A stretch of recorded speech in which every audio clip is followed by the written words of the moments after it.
سیاسی میدان کی ہر بڑی خبر سے آگاہ رہنے کے لیے ہمارے چینل آزاد سیاست کو سبسکرائب کریں اور بیل آئیکن کو پریس کریں۔ ڈی چوک کی لاشوں کا بیانیہ، کیا تحریک انصاف اس بیانیے سے پیچھے ہٹ گئی ہے؟ لیکن تحریک انصاف پاکستان پر اس بیانیے سے پیچھے ہٹ گئی ہے۔ تحریک انصاف اوورسیز اس بیانیے کو لے کے چل رہی ہے۔ حکمت عملی بھی یہی ہے کہ پاکستان کے اندر اس پر کم شور مچایا جائے اور پاکستان سے باہر اس پر زیادہ شور مچایا جائے۔ پاکستان کے اندر شور اس لیے کم مچایا جانا ہے کیونکہ فوج کو ٹارگٹ کرنا ہے، اور پاکستان کے اندر ہے کہ جو تحریک انصاف پاکستان کی قیادت ہے وہ فوج کو ٹارگٹ نہیں کر سکتی، وہ فوج کو ٹارگٹ کرنے میں یقین نہیں رکھتی۔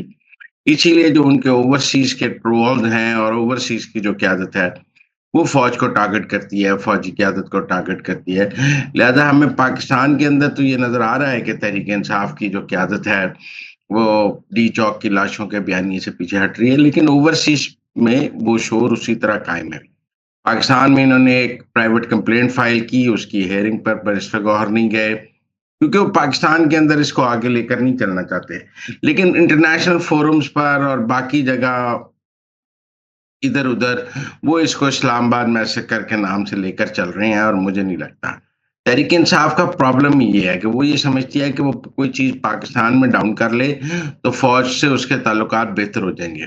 وہ یہ نہیں سمجھتے کہ فوج اور اسٹیبلشمنٹ تحریک انصاف اوورسیز اور تحریک انصاف پاکستان کو ایک پیکج کے طور پہ دیکھتی ہے۔ آپ پاکستان میں کوئی کام نہ کریں، باہر کر رہے ہو تو فوج کے لیے اتنا ہی برا ہے جتنا آپ پاکستان میں کریں۔ اس لیے میرے خیال میں اگر جو تحریک انصاف اوورسیز کر رہی ہے اس کے نتیجے میں تحریک انصاف پاکستان کی نرمی بھی کسی کام کی نہیں ہے۔ لہذا میں نہیں سمجھتا کوئی اسٹیبلشمنٹ سے بات ہوئی ہے یا کچھ ہوئی ہے۔ یہ ایک حکمت عملی ہے کہ پاکستان میں اگر آپ یہ بات کریں گے تو آپ پر سختی آ سکتی ہے، ڈرتے ہیں یہ لوگ، اور باہر جو ہے فوج کو دب کے بدنام کیا جائے، اور اس پالیسی پر یہ لوگ کام کر رہے ہیں۔ رچرڈ گرنیل کے انٹرویو کا بہت شور ہے آج کل، اور انہوں نے نیوز لائن کو انٹرویو دیا ہے۔ دیکھیں، بنیادی جو انٹرویو تھا نا وہ پاکستان کے میزائل پروگرام کے حوالے سے تھا کہ جی انہوں نے کہا کہ امریکی سیکرٹری آف اسٹیٹ جو ہیں وہ پاکستان کے میزائل پروگرام پر بات کریں گے اور اس پر کام کر رہے ہیں۔ انہوں نے یہ نہیں کہا کہ امریکی secretary of state Imran Khan کی رہائی پر کام کریں گے، انہوں نے کہا پاکستان کے میزائل پروگرام پر کام کریں گے۔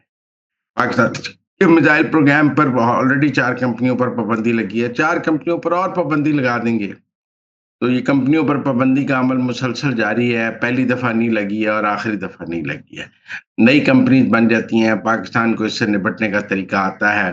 پاکستان کی ایٹمی اور میزائل صلاحیت ویسٹ کی اور امریکہ کے مرہون منت نہیں ہے۔ ہمیں ضمن میں زیادہ ہمارا جھکاؤ چین کی طرف ہے، لہذا کو ہمیں یہ پابندیاں اتنا اثر بھی نہیں دکھاتی ہیں۔ لیکن رچرڈ گرنیل نے جو عمران خان کی رہائی کے حوالے سے بات کی ہے، دیکھیں انہوں نے ایلان مسک کو ٹیگ کر کے ایک ٹویٹ کیا، ایلان مسک نے ان کے ٹیگ کا کوئی جواب دینا مناسب نہیں سمجھا۔ اس سے رچرڈ گرنیل کی ٹرمپ انتظامیہ میں حیثیت کا اندازہ ہو جاتا ہے۔ دوسری بات یہ ہے کہ وہ تو اب پی ٹی آئی کے ایک ٹرول بن گئے ہیں۔ میرا نہیں خیال پاکستان ان کو سنجیدہ سے لیتا ہے، یا ٹرمپ انتظامیہ بھی انہیں سنجیدگی سے لیتی ہے۔ دیکھیں، آپ ورلڈ مشن کے لیے اسپیشل انوائے ہیں دنیا بھر کے لیے۔ یوکرین میں لڑائی ہو رہی ہے، رچرڈ گرنیل یوکرین پہ بات کرتے ہیں۔ اسرائیل کی لڑائی ہے، رچرڈ گرنیل اسرائیل پہ بات کرتے ہیں۔ رچرڈ گرنیل دنیا کے دیگر اہم معاملات پر، عرب ممالک پر یا شمالی کوریا پر، وینزویلا پر، جہاں جہاں امریکہ کے مسائل ہیں ان پر بات کرتے ہیں۔ نہیں، ان کا ٹویٹر اکاؤنٹ صرف عمران خان کے بارے میں بات کرتا ہے۔ لگتا ہے انہوں نے عمران خان کی پی آر مہم سے انہوں نے واہ پیسے اٹھا لیے ہیں، اور ایک ہی کام کر رہے ہیں کہ اس وقت عمران خان کی پی آر کر رہے ہیں، جس کو میرا نہیں خیال ٹرمپ انتظامیہ سیریسلی لے رہی ہے۔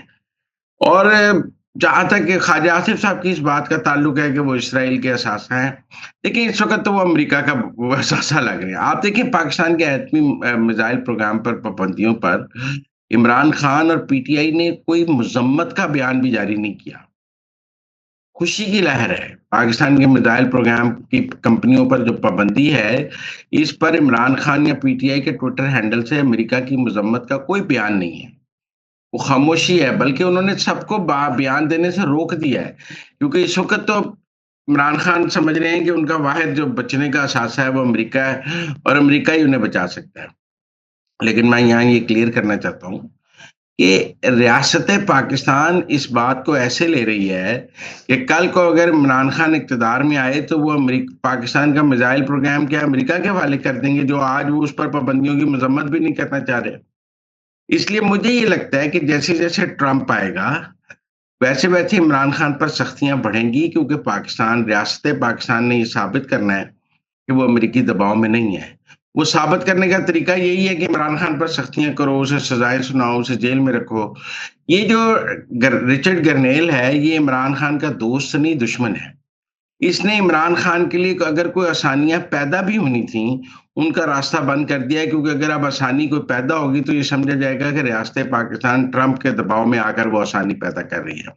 لہٰذا پہلی بات تو ریاست پاکستان نے یہ ثابت کرنی ہے کہ وہ ٹرمپ کے دباؤ میں نہیں ہے، اور وہ ثابت کرنے کا طریقہ یہ ہے کہ عمران خان کو کوئی نرمی نہ دی جائے، جیل سے نہ نکالا جائے، کوئی ان کے ساتھ کوئی رعایت نہ برتی جائے۔ مجھے ایسے لگتا ہے کہ رچرڈ گرنیل کے ٹویٹس اور ان کے انٹرویو ریاست پاکستان کو اس نتیجے پر لا رہے ہیں کہ پاکستان کی عوام کو یہ ثابت کرنے کے لیے کہ وہ ٹرمپ کے دباؤ میں نہیں ہیں، عمران خان پر سختی جاری رکھے، ان کو جیل میں رکھا جائے، کیونکہ رہائی کا مطلب ہے ٹرمپ کا دباؤ لے لیا ہے۔ لہٰذا یہ ثابت کرنا کہ ٹرمپ کا دباؤ نہیں ہے، عمران خان کو جیل میں رکھنا ضروری ہے۔ تو مجھے تو لگتا ہے کہ یہ جو پی ٹی آئی اوورسیز یا امریکہ میں رچرڈ گرنیل کے ٹویٹ، انٹرویو اور سب کچھ ہے، یہ عمران خان کے لیے آسانیاں نہیں، مشکلات بڑھا رہا ہے۔ دیکھا جائے تو ان کی سیاسی مشکلات، جیل کی مشکلات میں اضافہ ہو رہا ہے۔ ان کی پولیٹیکل پارٹی پاکستان کی بھی یہی بات کہہ رہی ہے کہ اس کا ہمیں کوئی فائدہ نہیں، نقصان ہو رہا ہے۔ لیکن اس وقت عمران خان کا یہ خیال ہے کہ شاید چونکہ وہ خود اپنے دور میں امریکہ کا دباؤ بہت لے لیتے تھے اور ان کے نزدیک بائیڈن کی کال نہ آنا ان کی سب سے بڑی ناکامی ہے، لہذا وہ یہ سوچتے ہیں کہ وہ امریکہ ان کو اقتدار میں لا سکتا ہے۔ لیکن میرے خیال میں یہ جو رچرڈ گرنیل کے انٹرویو ہیں یہ عمران خان کے لیے آسانیاں نہیں، مشکلات بڑھائیں گے، کیونکہ ریاست پاکستان نے یہ ثابت کرنا ہوگا کہ ہم امریکی دباؤ میں نہیں ہیں۔ جہاں تک مذاکرات کی بات ہے تحریک انصاف اور حکومت کی، یہ ڈانگ ٹپاؤ ہے، یہ صرف ٹائم گین پروسیس ہے۔ تحریک انصاف ٹرمپ کے آنے کا انتظار کر رہی ہے اور اس دوران وہ یہ ٹائم گین کرنے کے لیے مذاکرات کا کھیل کھیل رہی ہے۔ جو ان کے مطالبات ہیں ان میں سے کوئی ایک بھی مانا نہیں جا سکتا۔ لہٰذا مجھے لگتا ہے کہ 20 جنوری کے بعد جب ٹرمپ آ جائیں گے تو یکدم یہ ماحول بنانا شروع کر دیا جائے گا کہ مذاکرات ناکام ہو گئے ہیں، اب ہم دوبارہ سڑکوں پر آئیں گے اور ایک دفعہ پھر لاشوں کی سیاست کھیلنے کی کوشش کی جائے گی۔ لہٰذا یہ ایک ٹائم گیننگ ہے، ٹرانزیشن پیریڈ ہے۔ تحریک انصاف کو ضرورت تھی وقت گزارنے کے لیے، انہوں نے مذاکرات کا کھیل کھیل لیا ہے۔ اس میں مجھے نہیں لگتا اس کے نتیجے میں کوئی دیکھیں نا 26ویں ترمیم ختم نہیں ہو سکتی، منصور علی شاہ چیف جسٹس بن نہیں سکتے، 1 سال بعد انتخابات ہو نہیں سکتے، آپ 9 مئی کا جوڈیشل کمیشن بن نہیں سکتا، 26 نومبر کا جوڈیشل کمیشن بن نہیں سکتا۔ جو بھی ان کی باتیں ہیں ان میں سے کچھ بھی ایسا نہیں ہے جو ہو سکتا ہو، جو قابل عمل ہو، اور ان میں سے حکومت کچھ بھی کرنے کی پوزیشن میں نہیں ہے۔